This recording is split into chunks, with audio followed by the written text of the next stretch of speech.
The Mississippi heat hung thick over Carter Plantation like a suffocating shroud. The air so dense it seemed to press against the very soul of every living creature within its boundaries. Spanish moss draped from ancient oak trees like funeral veils, swaying gently in the humid breeze that offered no relief from the oppressive atmosphere. The year was 1789, and the Carter family had ruled these 1,000 acres with an iron fist for 3 generations, their wealth built upon the backs of over 200 enslaved souls. Nathaniel Carter stood on the grand veranda of his mansion, an imposing figure in his tailored coat despite the sweltering heat. At 42, he possessed the bearing of a man accustomed to absolute authority, his steel-grey eyes surveying his domain with the calculating gaze of a predator. The white columns of his home rose like monuments to his power, casting long shadows across the manicured gardens where his wife, Evangeline, tended to her roses with trembling hands. But beneath the veneer of southern gentility, a darkness festered that would soon consume everything the Carter name represented. "Master Carter," came a voice from behind him. Samuel, his most trusted overseer, approached with the measured steps of a man bearing unwelcome news. "The cotton yield from the eastern fields is down again. The slaves, they seem distracted, sir." Nathaniel's jaw tightened imperceptibly. He knew the source of their distraction, just as he knew the whispers that had begun to circulate among the slave quarters like wildfire. 4 men, Caesar, Tobias, Jeremiah, and Moses, had been granted privileges that defied every convention of plantation hierarchy. They lived in better quarters, ate finer food, and most damning of all, they had access to the master's wife in ways that violated every sacred boundary of Southern society. "Distracted," Nathaniel repeated, his voice carrying a dangerous edge. "And what, pray tell, do you believe is the cause of this distraction?" Samuel shifted uncomfortably, his weathered face betraying the knowledge he dared not speak aloud. "I couldn't say for certain, sir, but there's been talk." "There's always talk among slaves, Samuel. It's the nature of their kind to gossip and spread lies." Nathaniel's words were sharp, but his eyes betrayed a flicker of something that might have been fear. "See that the work continues. Use the whip, if necessary." As Samuel departed, Nathaniel's gaze fell upon his wife in the garden below. Evangeline Carter had once been the belle of Natchez society, her beauty legendary throughout the Mississippi Territory. Now, at 35, she moved through her daily routines like a ghost haunting her own life, her once bright eyes dulled by shame and resignation. The arrangement had begun 2 years prior, born from Nathaniel's twisted desires and his wife's complete powerlessness to resist. What had started as his private perversion had gradually become an open secret, whispered about in slave quarters and hinted at in the drawing rooms of neighboring plantations. The 4 chosen men, each selected for their physical prowess and discretion, had become unwilling participants in a game that threatened to destroy them all. Caesar, the eldest at 28, worked as the plantation's blacksmith. His powerful frame and intelligent eyes had caught Nathaniel's attention, but it was his literacy, a dangerous secret among slaves, that made him truly valuable. Tobias, barely 22, tended the stables with a gentle touch that belied his imposing stature. Jeremiah, the carpenter, crafted furniture for the big house with hands that shook whenever he was summoned for other duties. And Moses, the youngest at 19, worked in the fields, but possessed a dignity that no amount of degradation could fully extinguish. Each man carried the weight of their forced participation differently. Caesar channeled his rage into his work, hammering iron with a fury that sent sparks flying like fallen stars. Tobias found solace in the horses, creatures who judged neither his circumstances nor his shame. Jeremiah carved his anguish into the wood he shaped, creating pieces of heartbreaking beauty that would outlast the plantation itself. And Moses simply endured, his spirit bending but never quite breaking under the impossible burden placed upon him. As evening approached, the plantation settled into its nightly rhythm. Slaves returned from the fields, their bodies exhausted, but their minds alert to the undercurrents of tension that seemed to grow stronger with each passing day. In the big house, Evangeline prepared for another night of humiliation, her hands steady as she arranged her hair despite the tremor in her soul. Nathaniel watched from his study window as Caesar emerged from the smithy, his work clothes stained with sweat and soot. The master's eyes followed the enslaved man's movements with an intensity that spoke of obsession rather than mere ownership. This was no longer simply about power or perversion. It had become something far more dangerous, a compulsion that threatened to consume not just the Carter family, but everyone trapped within the plantation's boundaries. The first whispers had already reached the ears of neighboring plantation owners. At the Whitmore estate, 10 miles to the east, conversations had begun to include carefully veiled references to irregularities at the Carter plantation. Mrs. Abigail Whitmore, the undisputed queen of local society, had started to exclude Evangeline from certain social gatherings, citing vague concerns about propriety. In the slave quarters, the knowledge of what transpired in the big house created its own form of torment. Families were torn between sympathy for the four men and fear of association with their circumstances. Children asked questions their parents couldn't answer, and elders shook their heads at the violation of natural order that seemed to poison the very air they breathed. As night fell over Carter Plantation, the weight of secrets pressed down upon every soul within its borders. In the big house, Nathaniel poured himself another glass of bourbon, his hands steady despite the chaos brewing in his mind. Evangeline sat at her vanity, staring at her reflection with eyes that had seen too much. And in their separate quarters, 4 men prepared for another night of degradation, each wondering how much longer they could endure before something inside them finally snapped. The Spanish moss swayed in the evening breeze, and somewhere in the distance a night bird called out, a sound that seemed less like a song and more like a warning of the darkness yet to come. 3 weeks had passed since the whispers first reached the ears of Reverend Josiah Blackwood during his weekly visit to the Whitmore plantation. The elderly minister, whose sermons on moral rectitude had shaped the spiritual landscape of the Mississippi Territory for over 2 decades, found himself in the unprecedented position of confronting rumors so scandalous they challenged the very foundations of Christian society. The morning sun cast long shadows across the Carter plantation as Reverend Blackwood's carriage rolled up the oak-lined drive. His weathered hands gripped his Bible with white knuckles, his mind wrestling with the delicate task ahead. As a man of God, he was bound to address sin wherever it festered. But as a pragmatist who understood the delicate social fabric of plantation society, he knew that some truths were too dangerous to speak aloud. Nathaniel Carter received the Reverend in his study, a room lined with leather-bound volumes and furnished with pieces crafted by Jeremiah's skilled hands. The irony was not lost on either man, though only one of them was aware of it. "Reverend Blackwood," Nathaniel said, his voice carrying its usual authority despite the slight tremor that betrayed his inner turmoil. "To what do I owe this unexpected pleasure?" The Reverend settled into his chair, his pale blue eyes studying Nathaniel with the intensity of a man accustomed to reading souls. "I've come to speak with you about matters of spiritual concern, Nathaniel. There are whispers in the community that trouble me greatly. Whispers are the currency of idle minds, Reverend.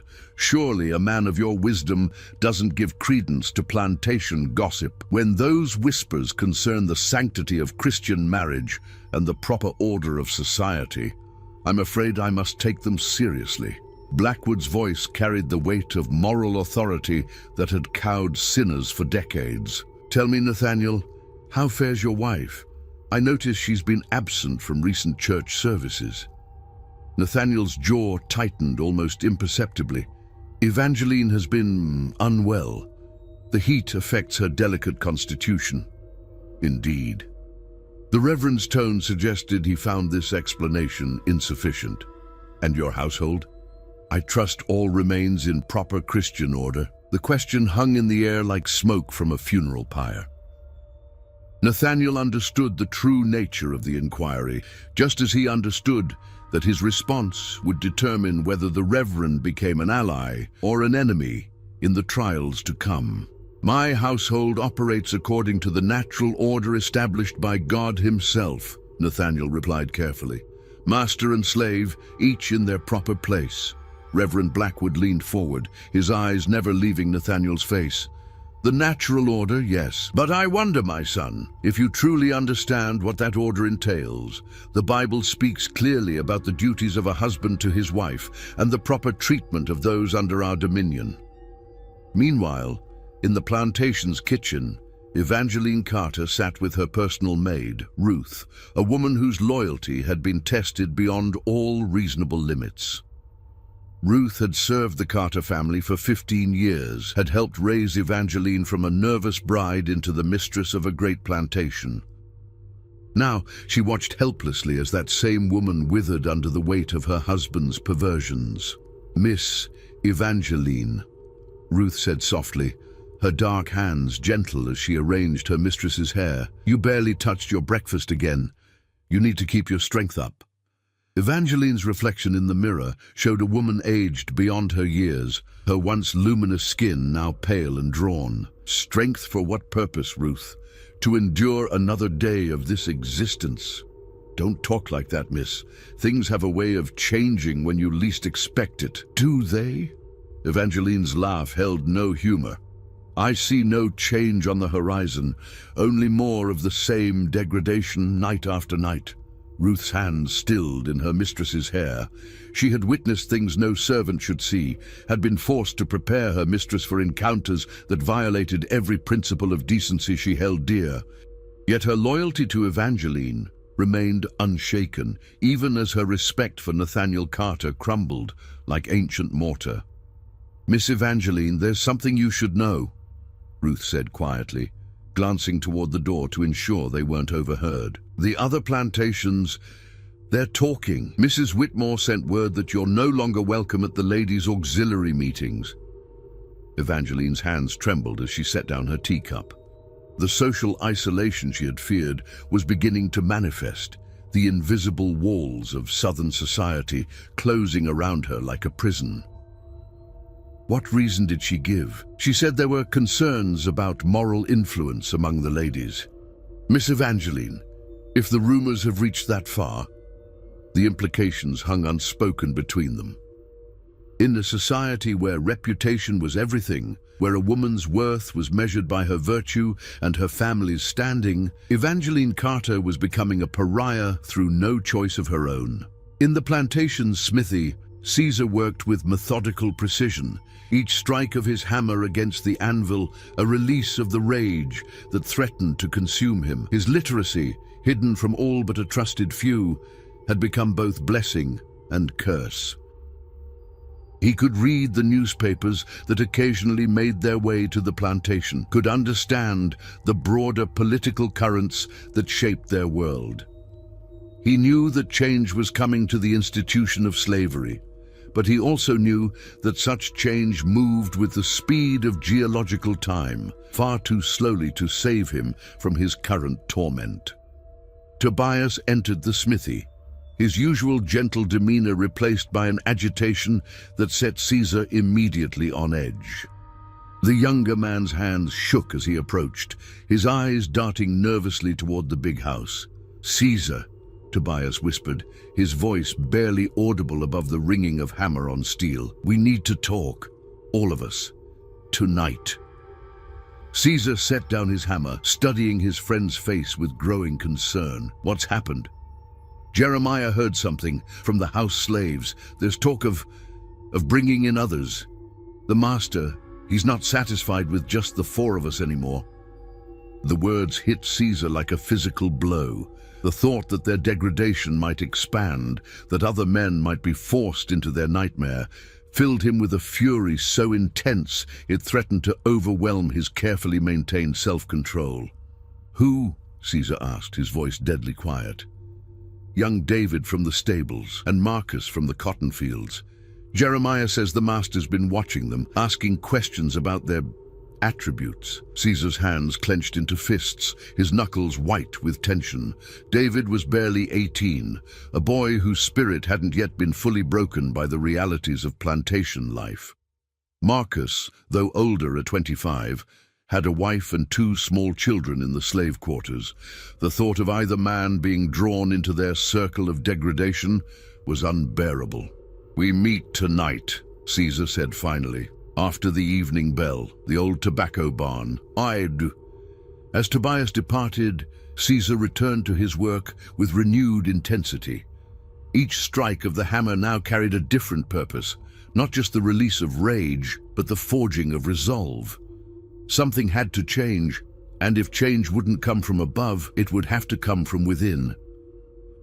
That evening, as Reverend Blackwood's carriage disappeared down the oak-lined drive, Nathaniel Carter stood once again on his veranda, surveying his domain with eyes that saw cracks forming in the foundation of his world.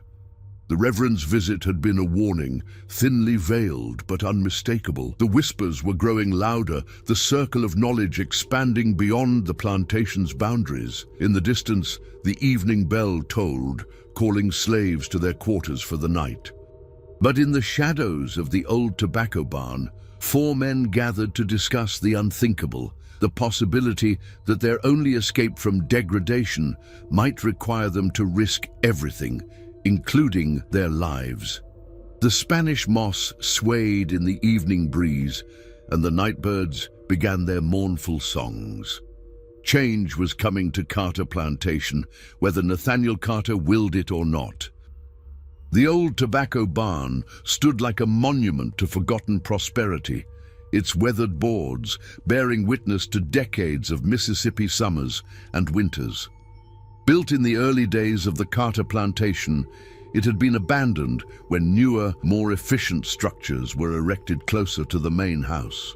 Now it served as a sanctuary for conversations that could never take place in the light of day. Caesar arrived first, his massive frame moving silently through the shadows cast by the quarter moon. The familiar scent of aged tobacco still lingered in the air, mixing with the earthier smells of decay and neglect.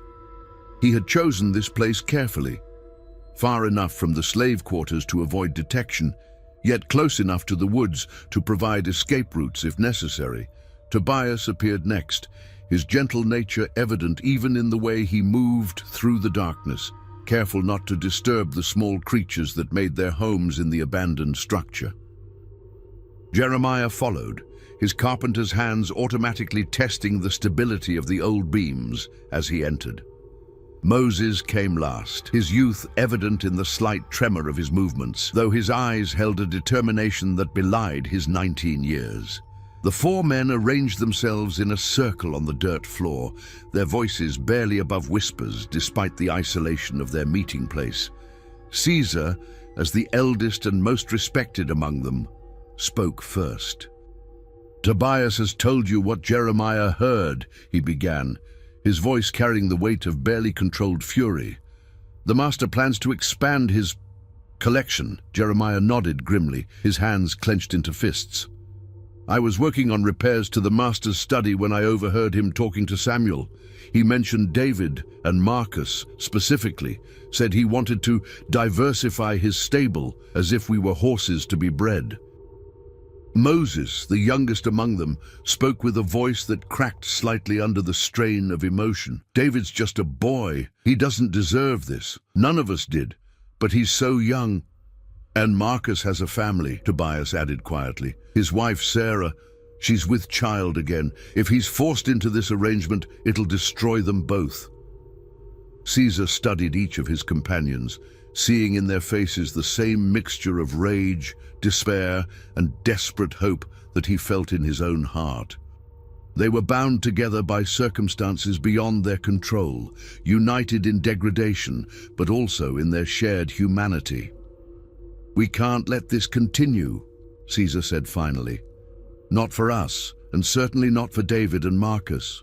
The question is, what can we do about it?" The silence that followed was heavy with unspoken possibilities.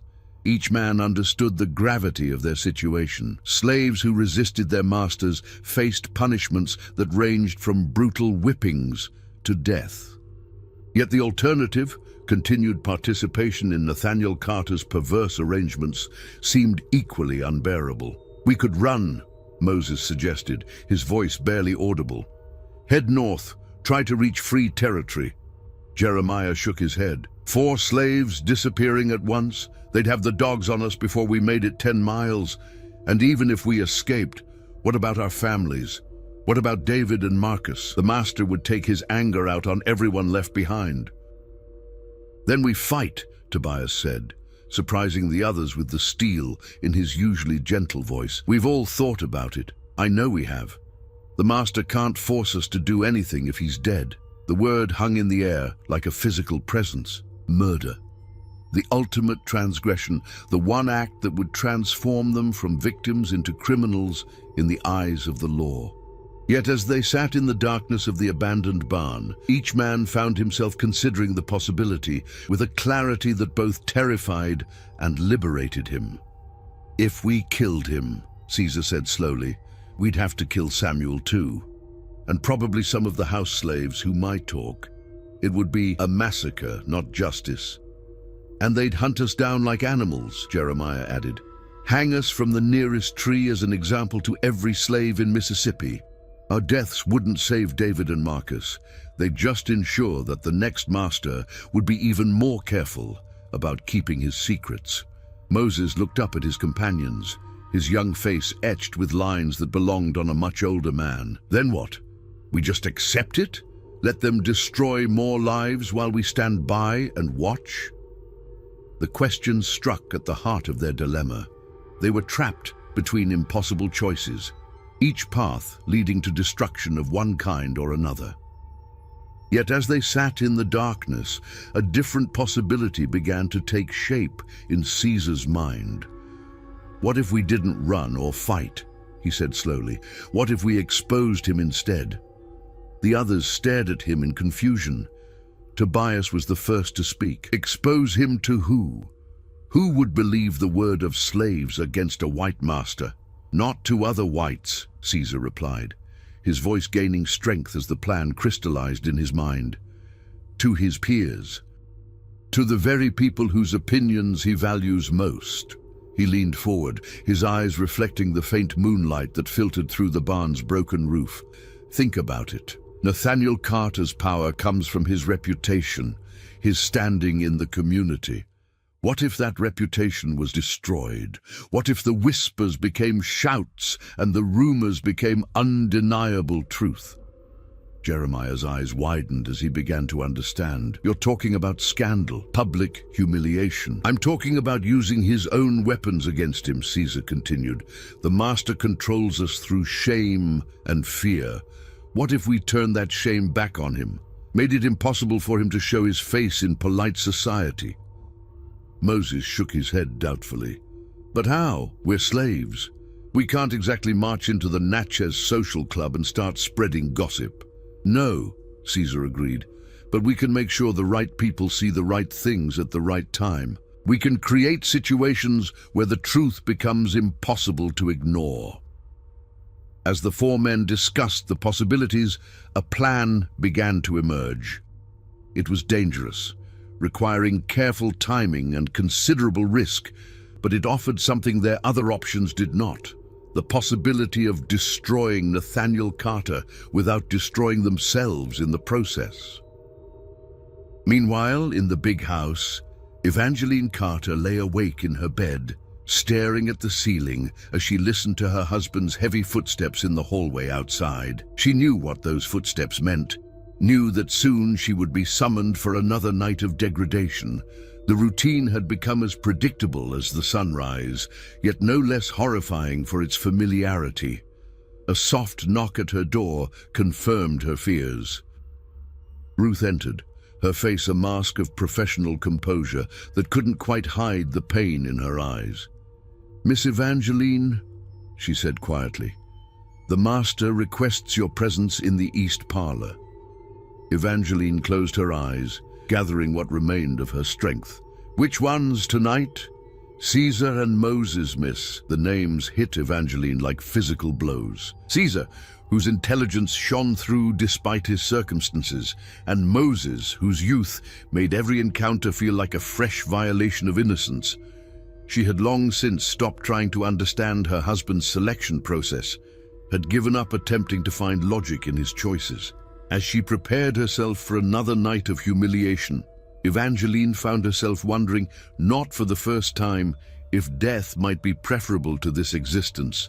The thought came to her with increasing frequency, a dark comfort that whispered of escape from a situation that seemed to have no other solution. In the East Parlor, Nathaniel Carter waited with the patience of a predator. He had arranged the room carefully, positioning chairs and lighting candles to create the atmosphere he desired. The ritual had become as important to him as the act itself, each element designed to maximize his sense of control and power. When Evangeline entered, followed by Caesar and Moses, Nathaniel felt the familiar surge of excitement that had driven him to create this arrangement in the first place. The sight of his wife's resignation, the barely controlled fury in Caesar's eyes, the trembling of Moses' hands, all of it fed the twisted hunger that had consumed him completely. "Gentlemen," he said, his voice carrying the mock courtesy that made their situation even more degrading, "I trust you understand what is expected of you tonight." Neither man responded, their silence a small act of defiance that Nathaniel chose to ignore. He had learned to take his pleasure not just from the physical acts he forced upon them, but from the psychological destruction he witnessed in their eyes. As the night's degradation began, none of the participants could have imagined that their suffering was being observed. Hidden in the shadows outside the parlor window, a figure watched with growing horror and determination. Samuel, the overseer who had served the Carter family faithfully for over a decade, had finally seen enough to understand the true nature of the whispers that had been circulating throughout the plantation. What he witnessed that night would change everything, setting in motion events that would bring the Carter plantation's darkest secrets into the harsh light of day. The gathering storm was about to break, and when it did, no one would emerge unscathed. Samuel Hutchins had served as overseer of Carter Plantation for 12 years, his loyalty to the Carter family forged through shared hardships and mutual respect. A man of modest education, but considerable practical wisdom, he had always prided himself on maintaining order while treating the enslaved population with as much humanity as the system allowed. At 45, his weathered face bore the marks of countless days under the Mississippi sun, and his calloused hands spoke of a man who wasn't afraid of honest work. But nothing in his experience had prepared him for what he witnessed through the east parlor window on that humid September night. Samuel had been making his routine evening rounds, checking the security of the plantation's perimeter, when he noticed the unusual lighting in the east parlor. The room was typically used for formal entertaining, and its illumination at such a late hour struck him as odd.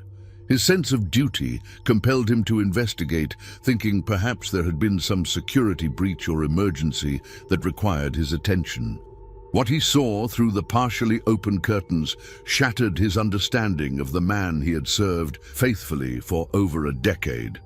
The scene unfolded before him like a nightmare made manifest. Nathaniel Carter, the master he had respected and defended, orchestrating acts of such profound degradation that Samuel's mind initially refused to process what his eyes were showing him. Evangeline Carter, the gentle lady he had known since her arrival as a young bride, reduced to a broken shell of her former self. And Caesar and Moses, two men Samuel had worked alongside for years, forced into participation in a tableau that violated every principle of human decency.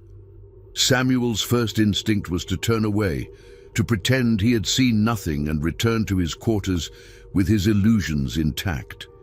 But something deeper than shock kept him rooted to the spot, a growing sense of moral outrage that overcame his initial paralysis. He watched for several more minutes, his horror deepening with each passing moment until he could bear no more. Stumbling away from the window, Samuel made his way to the small cabin that served as his quarters, his mind reeling with the implications of what he had witnessed.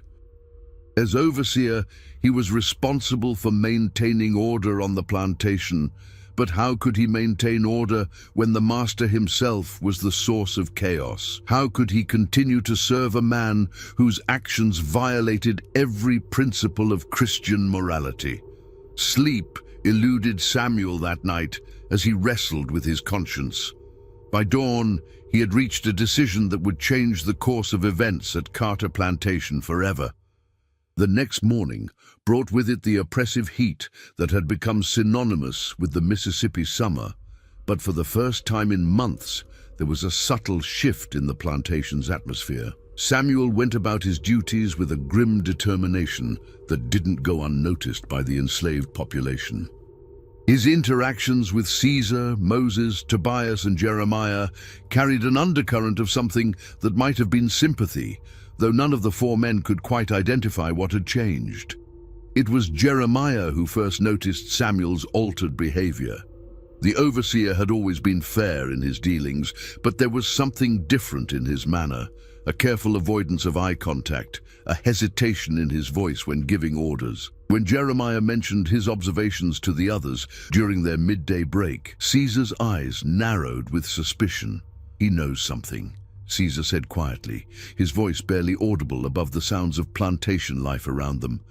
"The question is, what does he plan to do about it?" Their answer came sooner than expected. That afternoon, as the four men worked in their respective areas, Samuel approached each of them individually with the same cryptic message. "Meet me at the old mill after evening prayers. Come alone and tell no one." The abandoned grist mill stood at the edge of the plantation's boundaries, its massive wheel long since fallen silent. Built in the early days of the Carter family's tenure, it had been replaced by more modern facilities and left to decay among the cypress trees that lined the creek.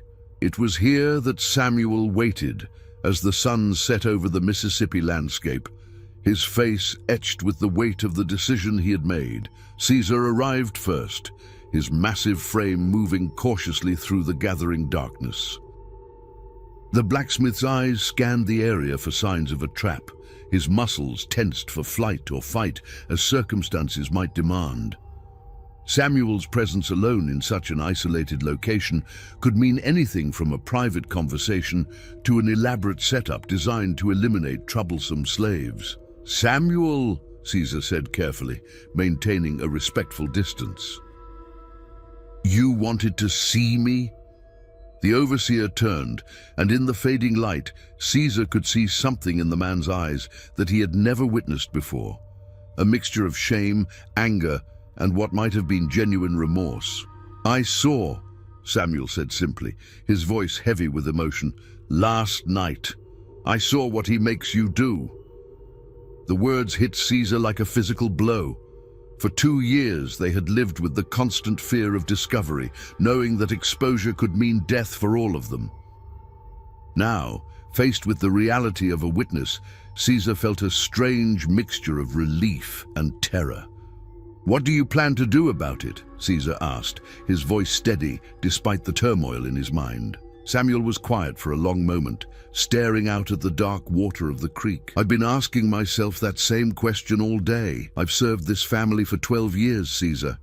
I thought I knew the man I worked for. And now? Now I know I've been serving a monster." Samuel's voice carried a bitterness that spoke of shattered illusions and moral awakening. "The question is, what does a man do when he discovers he's been complicit in evil?" Before Caesar could respond, the sound of approaching footsteps announced the arrival of the others. Tobias, Jeremiah, and Moses emerged from the shadows, their faces reflecting the same mixture of fear and hope that Caesar felt in his own heart. Samuel looked at the four men gathered before him, seeing them perhaps for the first time, not as property or tools, but as human beings whose suffering had been ignored for far too long. "I know what you're thinking," he said, addressing all of them. "You're wondering if this is a trap, if I'm here to gather evidence against you or to test your loyalty. I don't blame you for that suspicion. In your position, I'd feel the same way." He paused, gathering his thoughts before continuing. "But I'm not here as an overseer or as a representative of Nathaniel Carter. I'm here as a man who's seen something that violates every principle of human decency, and I want to help you stop it." The silence that followed was heavy with possibility and danger. Moses was the first to speak, his young voice carrying a note of desperate hope. "Help us how? You're one man against the entire system. Even if you wanted to help, what could you do?" Samuel's response surprised them all. "More than you might think. I have access to the master's correspondence, his business records, his social calendar. I know which neighbors he's trying to impress, which debts he's trying to hide, which secrets he's most afraid of having exposed." Caesar's eyes widened as he began to understand the implications. "You're talking about using his own information against him. I'm talking about making sure the right people learn the truth about what happens in this house," Samuel replied. "Nathaniel Carter's power comes from his reputation in the community. If that reputation were destroyed, he'd be ruined," Jeremiah finished, his voice filled with a mixture of awe and terror at the audacity of the plan. Samuel nodded. "Completely. A man like Carter can survive financial setbacks, crop failures, even natural disasters, but he can't survive the kind of scandal that would result from the exposure of his arrangements." Tobias shook his head doubtfully. "But who would believe such accusations? We're slaves. Our word means nothing against his. Your word alone, perhaps not," Samuel agreed. "But what if there were physical evidence, documents, witnesses, proof that couldn't be dismissed or explained away?" As the 5 men stood in the shadow of the abandoned mill, a conspiracy began to take shape that would shake the foundations of Carter Plantation. Samuel's position as overseer gave him access to information and opportunities that the 4 enslaved men could never have obtained on their own. Combined with their intimate knowledge of Nathaniel Carter's routines and preferences, they possessed the tools necessary to orchestrate his downfall. The plan they developed was complex and dangerous, requiring precise timing and considerable courage from all involved. Samuel would use his access to Carter's correspondence to identify the most influential members of local society, while the 4 men would create opportunities for those individuals to witness evidence of the master's depravity. "There's something else you should know," Samuel said as their meeting drew to a close. "I heard the master talking to his wife yesterday. He's planning to host a dinner party next month. All the prominent families in the area will be attending. If we're going to act, that might be our best opportunity." Caesar nodded slowly, understanding the significance of the timing. A gathering of the local elite would provide the perfect audience for their revelation, ensuring that news of Carter's disgrace would spread throughout the community with maximum speed and impact. As the 5 conspirators prepared to return to their respective quarters, each man understood that they had crossed a line from which there could be no return. They were no longer simply victims of Nathaniel Carter's perversions. They had become active agents in his destruction. The Spanish moss swayed in the evening breeze, and somewhere in the distance, a nightbird called out its mournful song. But for the first time in 2 years, the sound carried with it not just sorrow, but the promise of justice to come. The weeks following the clandestine meeting at the old mill transformed Carter Plantation into a stage where every actor played multiple roles. By day, the routine of plantation life continued unchanged. Cotton was picked, horses were tended, furniture was crafted, and iron was forged. But beneath this veneer of normalcy, a carefully orchestrated plan began to take shape, each participant playing their part with the precision of seasoned conspirators. Samuel Hutchins proved to be an invaluable ally, his position as overseer providing access to information that would have been impossible for the enslaved men to obtain. Through careful examination of Nathaniel Carter's correspondence, he discovered that the planned dinner party was intended to be more than a simple social gathering. Carter was attempting to secure a substantial loan from a consortium of wealthy planters, money he needed to expand his cotton operations and maintain his position among the Mississippi elite. The guest list read like a directory of the most influential families in the territory. The Whitmores, whose plantation rivaled Carter's in size and productivity, the Beauregards, whose political connections extended all the way to Washington, the Thorntons, whose banking interests controlled much of the region's financial infrastructure, and the Montgomerys, whose social standing made them arbiters of respectability throughout the Mississippi Territory. "This is perfect," Caesar said during one of their secret meetings in the abandoned tobacco barn. "If we can expose him in front of these people, his reputation will be destroyed overnight." Samuel nodded grimly. "But we'll only get one chance. If we fail, or if our plan is discovered beforehand, it won't just be the four of you who suffer. Carter will know I was involved, and he'll make sure I disappear permanently." The weight of that reality settled over the group like a shroud.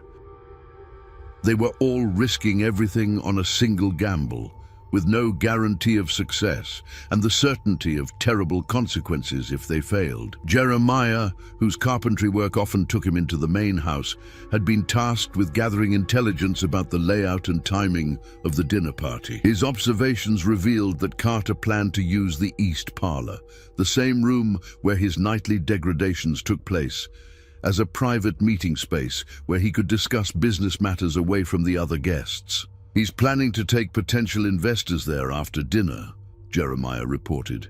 "He wants to show them his private collection. Apparently he has some rare books and artifacts that he thinks will impress them." Moses, despite his youth, had proven surprisingly adept at gathering information from the house slaves. His gentle manner and obvious vulnerability had earned him the trust of several women who worked in the kitchen and cleaning staff, and through careful questioning, he had learned crucial details about the evening's planned schedule. "Dinner will be served at 7, he reported. "The ladies will retire to the drawing room afterward, while the men adjourn to the study for cigars and brandy. That's when the master plans to take his most important guests to the East Parlor for private discussions." Tobias, whose work in the stables gave him knowledge of the comings and goings of various plantation visitors, had identified the perfect witness for their plan. Dr. Elias Pemberton, the territory's most respected physician and a man whose moral authority was unquestioned throughout the region, was scheduled to attend the dinner party. More importantly, he was known to suffer from insomnia and often took late evening walks to help him sleep. "If we can arrange for Dr. Pemberton to witness what happens in the East Parlor," Tobias suggested, "his testimony would be unassailable. No one would dare question his word." The plan they developed was elegant in its simplicity and terrifying in its audacity. On the night of the dinner party, they would create a situation that would force Nathaniel Carter to summon his wife and at least 2 of the 4 men to the East Parlor while his guests were still on the property. Samuel would then ensure that Dr. Pemberton was positioned to witness the degradation, providing irrefutable testimony to Carter's depravity. But as the date of the dinner party approached, complications began to emerge that threatened to derail their carefully laid plans. The first crisis came when Evangeline Carter, perhaps sensing the change in atmosphere around the plantation, began to exhibit signs of a complete nervous breakdown. Her already fragile mental state deteriorated rapidly, and she spent increasing amounts of time in her room, refusing to eat and speaking to no one except Ruth, her loyal maid. "She's not going to be able to participate in the dinner party," Ruth confided to Moses during one of their carefully orchestrated encounters. "The master is furious, but she just sits by her window and stares out at nothing. I'm afraid she's losing her mind completely." This development posed a serious threat to their plan. which depended on Evangeline's presence in the East Parlor to provide the full scope of Carter's perversions. Without her, the scene they hoped to orchestrate would lose much of its impact. The second crisis emerged when Samuel discovered that Carter had been making inquiries about the loyalty of his enslaved population.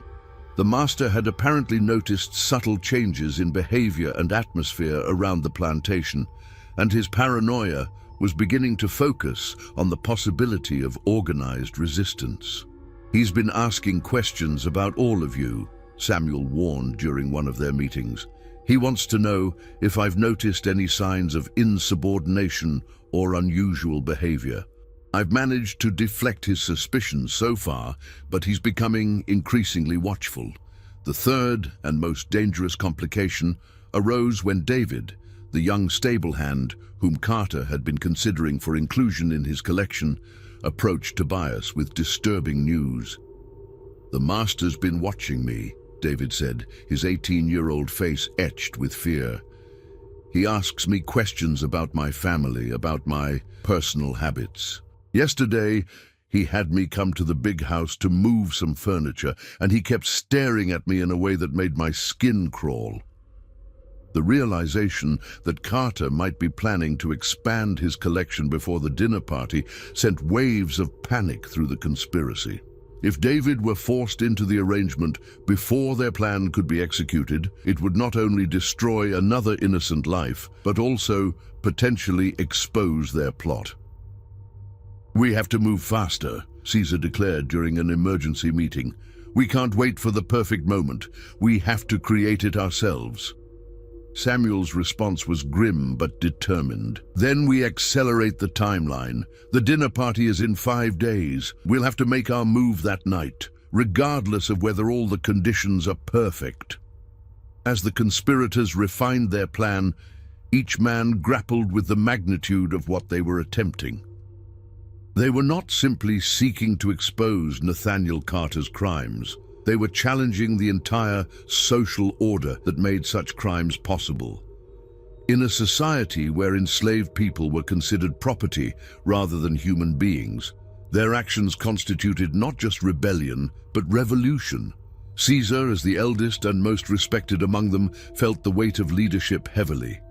His literacy, hidden from all but his closest allies, had given him a broader understanding of the world beyond the plantation's boundaries. He knew that their actions would have consequences far beyond Carter Plantation, potentially inspiring other enslaved people to resist their oppressors or triggering a violent backlash that could result in widespread suffering. Tobias struggled with the moral implications of their plan, his gentle nature rebelling against the deception and manipulation required for success. Yet his love for the horses in his care, creatures who depended on him for protection and comfort, reminded him daily of what it meant to be powerless in the hands of those who viewed you as property. Jeremiah channeled his anxiety into his work, crafting pieces of furniture with an intensity that bordered on obsession. Each joint he cut, each surface he smoothed, became an act of defiance against the forces that sought to reduce him to nothing more than a tool for another man's pleasure. Moses, despite his youth, displayed a maturity that impressed his older companions. His ability to gather information from the house slaves had proven invaluable, but more importantly, his unwavering determination to protect David from Carter's predations had become a driving force for the entire group. Samuel, perhaps more than any of the others, understood the full scope of what they were risking. As a white man in a position of authority, he had options that the enslaved men did not. He could have simply requested a transfer to another plantation, or even left the territory entirely. His decision to remain and fight alongside them was a testament to the depth of his moral awakening. As the night of the dinner party approached, each member of the conspiracy made their final preparations. Samuel ensured that he had copies of key documents that might be needed as evidence. Caesar, Tobias, Jeremiah, and Moses rehearsed their roles until every movement was automatic. And in the big house, Evangeline Carter sat by her window, unaware that her suffering was about to become the catalyst for her husband's destruction. The Spanish moss swayed in the evening breeze, and the night birds sang their mournful songs. But for 5 men bound together by shared purpose and desperate hope, the approaching darkness held not terror, but the promise of justice finally served. October 15th, 1789, dawned with an oppressive humidity that seemed to press against the very soul of Carter Plantation. The Spanish moss hung motionless in the still air, and even the usually active wildlife seemed subdued by the weight of the approaching evening. In the big house, preparations for the dinner party proceeded with mechanical precision, though those who knew where to look could detect an undercurrent of tension that spoke of secrets about to be revealed. Evangeline Carter had been coaxed from her room by Ruth's gentle persistence and Dr. Pemberton's professional intervention. The physician, arriving early to check on his patient, had prescribed a mild sedative that would allow her to function through the evening's social obligations, while maintaining the fragile composure necessary for public appearances. "She's very delicate," Dr. Pemberton confided to Nathaniel as they stood in the main hallway. "I'm concerned about her mental state. Perhaps it would be wise to consider sending her to visit relatives in Charleston for an extended rest." Nathaniel's response was carefully measured, though those who knew him well might have detected the slight tightening around his eyes that indicated suppressed anger. "Evangeline has always been sensitive to the heat. I'm sure she'll recover once the weather breaks." Dr. Pemberton studied his host with the penetrating gaze of a man accustomed to reading the subtle signs of human distress. At 62, he had served as physician to the plantation elite for over 3 decades, and his experience had taught him to recognize the symptoms of moral corruption as readily as those of physical disease. "Nevertheless," the doctor continued, "I would recommend avoiding any undue stress during her recovery period. The mind, like the body, requires rest to heal properly." The warning was subtle but unmistakable, and Nathaniel understood that his wife's condition was being closely monitored by a man whose opinion carried considerable weight in the community. This development added another layer of complexity to an evening that was already fraught with hidden dangers. As the afternoon progressed, the other guests began to arrive in their elegant carriages, each family bringing with them the weight of social expectation and political influence that made them so valuable to Nathaniel's plans. The Whitmores arrived first, their carriage bearing the coat of arms that proclaimed their status as one of the territory's founding families. Mrs.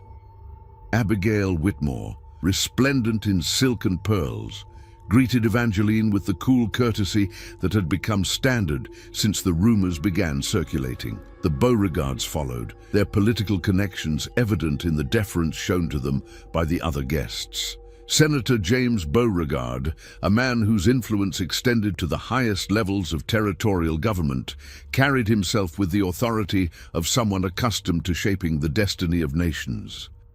The Thorntons and Montgomerys completed the gathering, their combined wealth and social standing representing the pinnacle of Mississippi Territory society. As the guests assembled in the main drawing room, the conversation flowed with the practiced ease of people who had known each other for decades, though careful observers might have noticed the subtle undercurrents of tension that spoke of unspoken knowledge and carefully guarded secrets. In the kitchen, the enslaved staff worked with unusual intensity, their movements betraying the nervous energy that had infected the entire plantation. Ruth, supervising the final preparations for dinner, found herself glancing repeatedly toward the windows as if expecting some catastrophic event to materialize from the gathering darkness. Moses, assigned to serve at table during the dinner, moved through his duties with the careful precision of someone acutely aware that every action was being observed. His youth and apparent innocence made him nearly invisible to the white guests, a fact that would prove crucial to the evening's planned revelations. In the stables, Tobias tended to the guests' horses with his usual gentle efficiency, though his mind was focused entirely on the timing of events yet to come. The success of their plan depended on precise coordination, and any deviation from the carefully rehearsed schedule could result in disaster for all involved. Jeremiah, whose carpentry work had provided him with intimate knowledge of the house's layout, made final adjustments to the east parlor, ensuring that the room was prepared for the scene that would soon unfold within its walls. His hands trembled slightly as he arranged the furniture, knowing that within hours this space would become the stage for Nathaniel Carter's ultimate humiliation. Caesar worked in the smithy with methodical intensity, each strike of his hammer marking the passage of time toward the moment of truth. His literacy, hidden from all but his closest allies, had allowed him to understand the broader implications of their actions. They were not simply seeking revenge against one man. They were challenging the entire system that made such abuses possible. Samuel Hutchins moved through his evening rounds with the appearance of routine normalcy, though his mind was focused entirely on the complex series of events he would soon set in motion. In his quarters, carefully hidden beneath loose floorboards, lay copies of documents that would provide irrefutable evidence of Carter's financial desperation and moral corruption. As dinner was served in the main dining room, the conversation flowed with the practiced elegance of Southern society at its finest. The guests discussed politics, agriculture, and social matters with the easy confidence of people secure in their position at the top of the social hierarchy. Nathaniel Carter played the role of gracious host with consummate skill, though those who knew where to look might have detected the slight tension in his shoulders that betrayed his inner anxiety. "The cotton market has been particularly favorable this season," Senator Beauregard observed, his voice carrying the authority of someone whose opinions shaped territorial policy. "I trust your yields have been satisfactory, Nathaniel?" "Quite satisfactory," Carter replied, though Samuel, serving wine from the sideboard, knew that the plantation's financial situation was far more precarious than his master was willing to admit. "In fact, I've been considering expansion opportunities that might interest investors of vision and discretion." The conversation that followed was a carefully choreographed dance of financial seduction, with Carter gradually introducing the topic of investment opportunities, while his guests maintained the polite interest of people accustomed to evaluating such proposals. Dr. Pemberton, seated at Carter's right hand, observed the proceedings with the detached interest of someone whose wealth came from professional service rather than agricultural speculation. As the evening progressed through its carefully planned stages, each member of the conspiracy moved into position for the climactic scene that would determine their fate. Moses, clearing dishes from the dining room, caught Samuel's eye and received an almost imperceptible nod that confirmed the timeline remained on schedule. In her room above, Evangeline Carter sat before her mirror while Ruth helped her prepare for what both women sensed would be a night unlike any other. The sedative prescribed by Dr. Pemberton had steadied her nerves, but it could not entirely suppress the sense of impending catastrophe that had haunted her for weeks. "Miss Evangeline," Ruth said softly as she arranged her mistress's hair, "whatever happens tonight, remember that you are not alone. There are people who care about you, who want to see you free from this nightmare."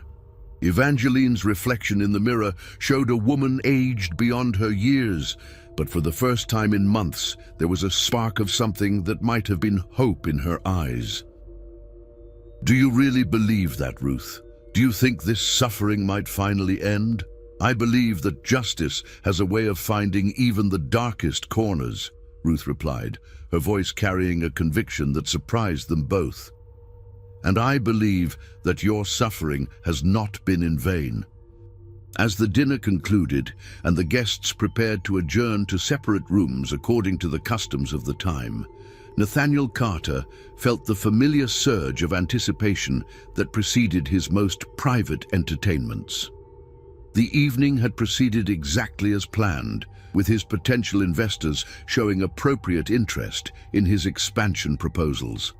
Now came the delicate task of demonstrating his power and sophistication in ways that would cement their confidence in his capabilities.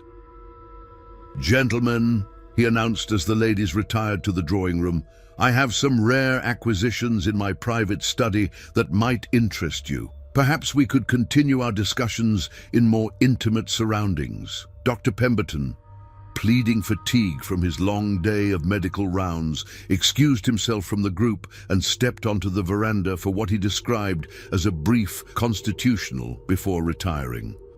His departure was noted by Samuel, who understood that the crucial witness was now in position for the revelation that would destroy Nathaniel Carter forever. As the remaining men followed their host toward the east parlor, none of them could have imagined that they were about to witness a scene that would shatter their understanding of the man they had known for years. The conspiracy that had been months in the making was about to reach its climactic moment, and the fate of everyone on Carter Plantation hung in the balance. The Spanish moss swayed gently in the evening breeze, and somewhere in the distance, a nightbird called out its mournful song. But for 5 conspirators bound together by shared purpose and desperate hope, the approaching darkness held not terror, but the promise of justice finally served. The East Parlor had been transformed into a shrine to Nathaniel Carter's twisted desires, its elegant furnishings arranged to facilitate the degradation he had come to crave above all else. Candles cast dancing shadows on the walls, their flickering light creating an atmosphere of intimacy that made the room's true purpose all the more obscene. As Carter led his distinguished guests into this space, he felt the familiar surge of power that came from controlling every aspect of his private domain. "Gentlemen," he said, his voice carrying the smooth confidence of a man accustomed to command, "I trust you'll find my collection illuminating." Senator Beauregard, Mr. Whitmore, and the other investors settled into their chairs with the easy comfort of men discussing business among peers. They had come expecting to see rare books, perhaps some artifacts from Carter's travels, the usual displays of wealth and culture that marked a successful planter's private study. What they could not have anticipated was the carefully orchestrated sequence of events that Samuel Hutchins had set in motion from his position in the main hallway. At precisely 10:30, as planned, a house slave appeared at the parlor door with a message that required Carter's immediate attention. The master excused himself briefly, stepping into the hallway where Samuel waited with news of a supposed emergency in the slave quarters that demanded immediate resolution. "What is it, Samuel?" Carter asked, his irritation evident at being interrupted during such a crucial moment with his investors. "There's been an incident, sir," Samuel replied, his voice carefully modulated to convey urgency without alarm. "Caesar and Moses were involved in an altercation. I thought you might want to address the situation personally, given the delicate nature of tonight's gathering." Carter's eyes narrowed as he processed the implications. The mention of Caesar and Moses by name was no accident. Samuel knew exactly which slaves held special significance for his master. The suggestion of personal intervention carried with it the promise of the kind of private discipline that Carter found most satisfying. "Bring them to the East Parlor," Carter commanded, his voice dropping to the low tone that indicated his arousal was already building. "And summon my wife. She should witness how I maintain order among my property." Samuel nodded with the deference expected of a loyal overseer, though his heart pounded with the knowledge that he was setting in motion events that would destroy the man he had served for 12 years. "At once, sir." "Should I inform your guests that you'll be delayed?" "No," Carter replied, his breathing already becoming shallow with anticipation. "They can observe how a true master maintains discipline. It will demonstrate the thoroughness of my management style." As Samuel departed to gather the unwilling participants in Carter's final performance, Dr. Pemberton completed his circuit of the veranda and positioned himself near the east parlor's French doors. The physician's insomnia, which had plagued him for years, had proven to be an unexpected blessing for the conspirators' plan. His habit of taking evening walks was well known among the plantation elite, making his presence outside the parlor appear entirely natural. Inside the parlor, Carter returned to his guests with barely contained excitement. "Gentlemen, you're about to witness something that will demonstrate the absolute authority necessary for successful plantation management. I trust you'll appreciate the educational value of what you're about to see." The investors exchanged glances of mild confusion, uncertain what their host intended but willing to indulge what they assumed would be a brief demonstration of slave discipline. Senator Beauregard, whose own plantation employed similarly harsh methods of control, nodded approvingly. "Discipline is indeed the foundation of order," the senator agreed. "I'm curious to see your methods, Nathaniel." Within minutes, the parlor door opened to admit the players in Carter's twisted drama. Evangeline entered first, her sedated composure barely masking the terror in her eyes as she recognized the familiar setting of her nightly degradation. Ruth had dressed her in a simple white gown that emphasized her fragility, making her appear more like a sacrificial victim than the mistress of a great plantation. Caesar and Moses followed, their faces masks of carefully controlled rage. Both men understood that they were walking into a trap, but they also knew that this trap represented their only chance for freedom. Caesar's massive frame seemed to fill the doorway, his intelligence evident in the way his eyes quickly assessed the room's occupants and layout. Moses, despite his youth, carried himself with a dignity that no amount of degradation had been able to destroy. "Gentlemen," Carter announced to his bewildered guests, "allow me to demonstrate the proper relationship between master and property." What happened next would be seared into the memory of everyone present for the rest of their lives. Carter began by ordering his wife to disrobe, his voice carrying the casual authority of a man directing servants in their daily tasks. The investors watched in growing horror as Evangeline, moving like a woman in a trance, began to comply with her husband's commands. The realization of what they were witnessing dawned slowly, their minds initially refusing to process the magnitude of the depravity unfolding before them. "Good God, Nathaniel," Mr. Whitmore gasped, rising from his chair in shock. "What in heaven's name are you doing?" Carter's response was to laugh, a sound devoid of any human warmth or sanity. "I'm showing you power, gentlemen, true power, the ability to command absolute obedience from every soul under my dominion." He then turned to Caesar and Moses, his commands becoming increasingly explicit and degrading. The two men stood frozen, caught between their desire to protect their own dignity and their knowledge that resistance would mean death, not just for themselves, but for everyone they cared about. It was at this moment that Dr. Pemberton, positioned outside the French doors, witnessed the full scope of Carter's madness. The physician's medical training had exposed him to the full range of human suffering and depravity, but nothing had prepared him for the scene unfolding in the candlelit parlor. His sharp intake of breath was audible through the glass, though none of the room's occupants noticed the sound. Inside the parlor, the investors had risen to their feet in collective horror. Senator Beauregard, whose political career depended on maintaining an image of moral rectitude, backed toward the door with his face pale with shock. "This is monstrous," he declared, his voice shaking with outrage. "You're not demonstrating power, Nathaniel. You're revealing yourself to be a degenerate of the worst kind." Carter's response was to grab Evangeline by the arm, his grip tight enough to leave bruises on her pale skin. "You don't understand," he snarled, his facade of civilized behavior crumbling completely. "This is what real control looks like. This is what separates the strong from the weak." But his words fell on deaf ears.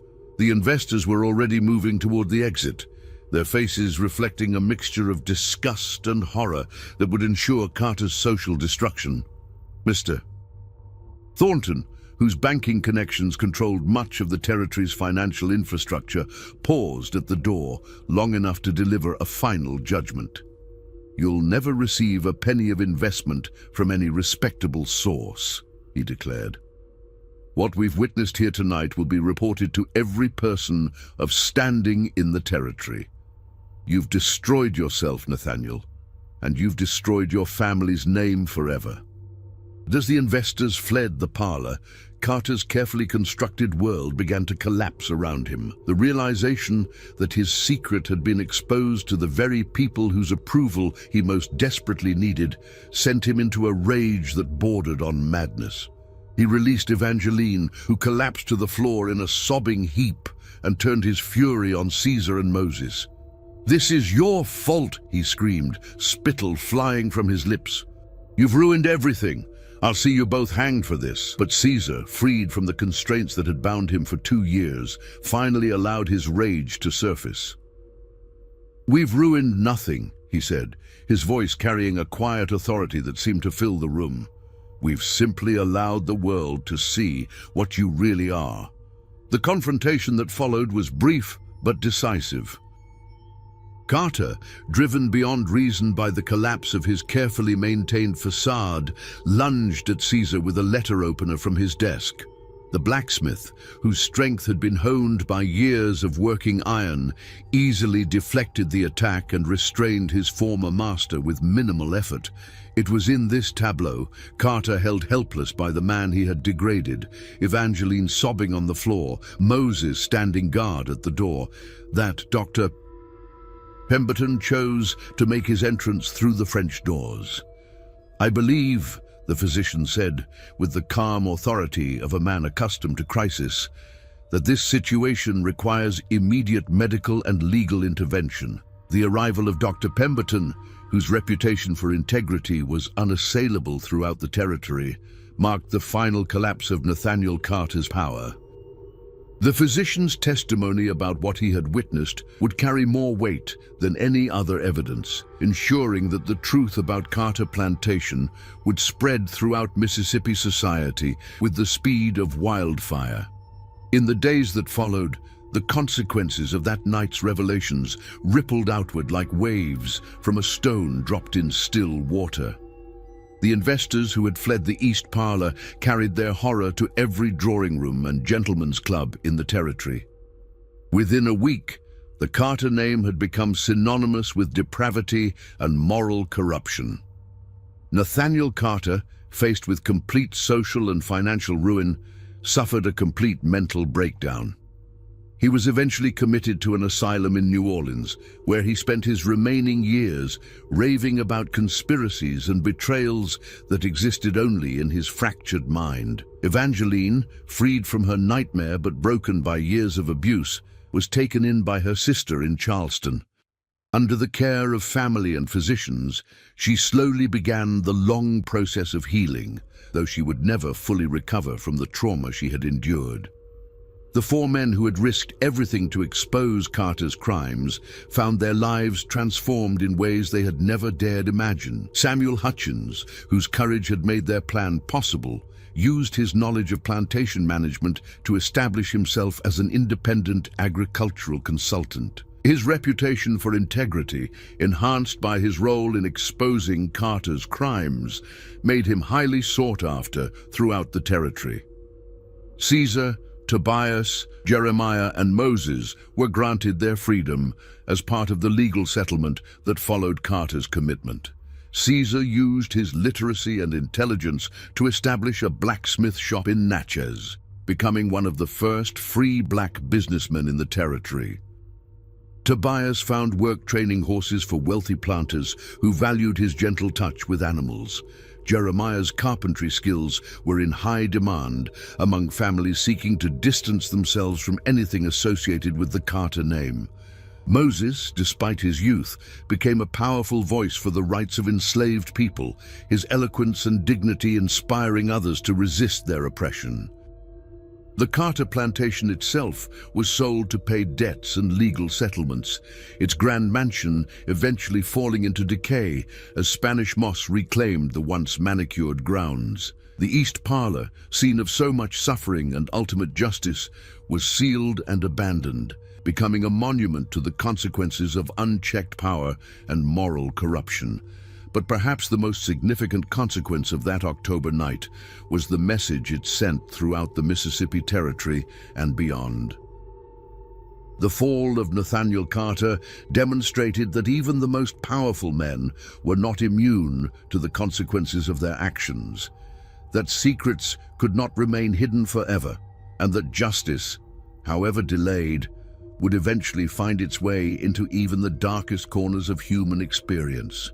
The Spanish moss still sways in the Mississippi breeze, and the night birds still sing their mournful songs. But the story of Carter Plantation serves as an eternal reminder that no amount of wealth or power can protect those who choose to abandon their humanity in pursuit of their basest desires. In the end, the truth will always find a way to shine its light into the darkness, and those who have suffered in silence will find their voices heard at last.